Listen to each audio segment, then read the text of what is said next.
Hello everyone, চলে এসেছি নতুন একটা ভিডিও নিয়ে। তোমরা সবাই কেমন আছো? আশা করি সবাই খুব ভালো আছো, আর আমিও খুব ভালো আছি। তো দেখতে পাচ্ছ আমি রেডি হয়ে দাঁড়িয়ে আছি রাস্তায়, যাব হচ্ছে বাপের বাড়িতে। কেন যাব? মনসা পুজো তো, সেই জন্য।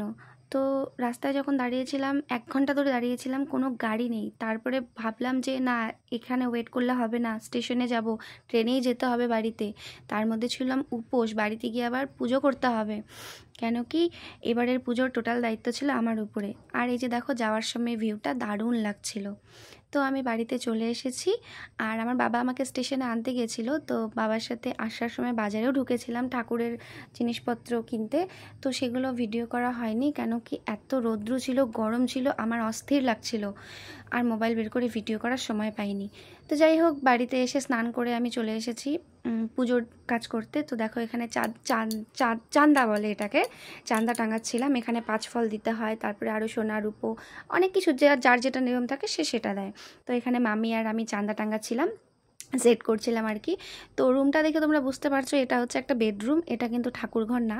ঠাকুরঘরটা আমাদের অন্য জায়গায় আছে, ঠাকুরঘরটা আমাদের ছোট, সেখানে সিংহাসন আছে। তো পুরো অনেকে যখন দুধকলা নিয়ে আসে না, খুব জ্যাম হয়ে যায়। তো এবার ভাবছিলাম যে আমার ঘরেই পুজোটা হোক। বাবাকে ফোন করে বলেছিলাম, তুমি এবার আমার বেডরুমে পুজোটার ব্যবস্থা করো। তো সেখানেই ব্যবস্থা করা হয়েছে। আর এই যে দেখো, পুজো করছি আমি। তো পুজোর যে যাবতীয় জিনিসপত্র আমি আগে থেকে রেডি করেছিল, আমরা শুধু বাজার থেকে গিয়ে যেই জিনিসগুলো কেনার থাকে সেগুলো কিনে নিয়ে এসেছিলাম। তো বাড়ি থেকে আমি উপোস করে এসেছিলাম। আর তোমরা দেখতে পাচ্ছ ভিডিওতে আমার মা নেই, আমার মার শরীরটা ভালো ছিল না, মা অসুস্থ ছিল। তাই মাকে বলেছিলাম তোমাকে উপোস করতে হবে না, এবারের পুজোর দায়িত্বটা আমিই নিই। অন্যবারও নিই, অন্যবার মা করে, তার আগের বারে অবশ্য আমি করেছিলাম। তো অন্যবার মা করে, এবার আর কি আমি করছি। সম্পূর্ণটাই আমার একার হাতে করা, তোমরা দেখতেই পারবে, সাথে থাকো। তো ভিডিওটা হচ্ছে মানে পুজো করে তারপরে আজকে আবার আমাদের সারাদিনই উপোসই যাবে। কেন কি, আজকে মানে সঞ্জমের দিনেই আমরা নাড়ু টাড়ু সব বানিয়ে ফেলি। 2000 তো years ওইসব later. বানানোর পরে সন্ধ্যা 6:30টার দিকে খাওয়া দাওয়া করেছিলাম আমরা। তারপরে 7টার দিকে ঠাকুর চলে এসেছিল, আর আমি চালনকুলা নিয়ে রেডি, মানে বরণ ডালা নিয়ে। তো ওইদিকে দেখো মা চলে এসেছে, এবার মাকে আমরা বরণ করে নেব। মা আসলে না বাড়িতে, বাড়িটাই পুরো চেঞ্জ হয়ে যায়। মার কাছে এটাই কামনা করি, মা সবাইকে ভালো রেখো, সুস্থ রাখো। প্রতি বছর তুমি আমার বাড়িতে এসো, এখন তো আমার বাড়ি নেই, আমার বাপের বাড়িতে এসো। আর হচ্ছে আমার মাটাকে তাড়াতাড়ি সুস্থ করে দাও। তো মায়ের বরণ করা হয়ে গেলে তারপরে ভাই বরণ করবে। ভাই তো বরণ করবে না, ভাই প্রণাম করবে। তো তার আগে দেখো, মা আমাকে শিখিয়ে শিখিয়ে দিচ্ছিল যে কিভাবে কি করতে হয়। তো এদিকে আমি বরণ সেরে নিলাম। এত আনন্দ লাগছিল না, মানে বরণ করার সময় না খুব আনন্দ লাগছিল। এটা সবারই হয়, যার যার বাড়িতে পুজো হয়। তো তারপরে যে ভাই প্রণাম করে নিল, আর এবার ঠাকুরকে ঘরে নিয়ে যাওয়া হবে। তো তারপরে আমার সারাদিন উপোস করে মাথাটা প্রচণ্ড ব্যথা করছিল, বাবা বলছিল আই টিপে দিই, তো একটু আদর খাচ্ছিলাম। তারপরে এটা পরের দিন সকালবেলার মানে ক্লিপ। তো অনেক সকালে উঠেছিলাম, 4টার দিকে উঠে ফুল তুলতে গেছিলাম ভাই আর আমি। ফুল টুল নিয়ে এসে স্নান টান করে এই যে চলে এসেছি ঠাকুরের কাজ করতে। যেহেতু আমাকেই সব করতে হবে একা হাতে, এখানে রেডি করব, তারপরে আবার আমি ভোগ রান্না করব।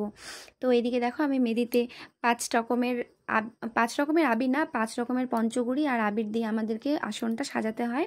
তারপরে মনসা ঠাকুরকে বসানোর জন্য, ওখানে মাকে বসানোর জন্য যা যা দিতে হয় দিলাম। দেওয়ার পরে মাকে এখানে বসিয়ে দিয়েছি। আর দেখো, মুখটা খুলে দিয়েছি, কত মিষ্টি না মায়ের মুখটা, একদম খুব মিষ্টি। আমাদের ঠাকুর খুবই সুন্দর হয়, কিন্তু আমাদের ঠাকুর বলে না, সব ঠাকুরই সুন্দর, কিন্তু এবারের মায়ের মুখটা অসাধারণ মিষ্টি হয়েছে। মানে আমি দেখে তো কতবার মাকে আদর করছিলাম। তো যাই হোক, পুজোর জন্য আমাদের এই যে রেডি সব কিছু, আর ব্রাহ্মণও চলে এসেছে। তো এবার আমাদের পুজো আর কি শুরু হবে। তো তোমরা সাথে থাকো আর আমাদের পুজোটা দেখতে থাকো।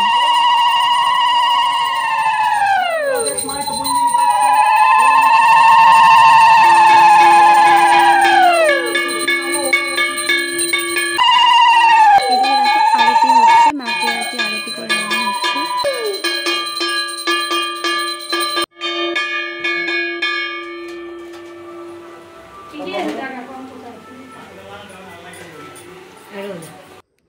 এদিকে আমাদের যজ্ঞ শুরু।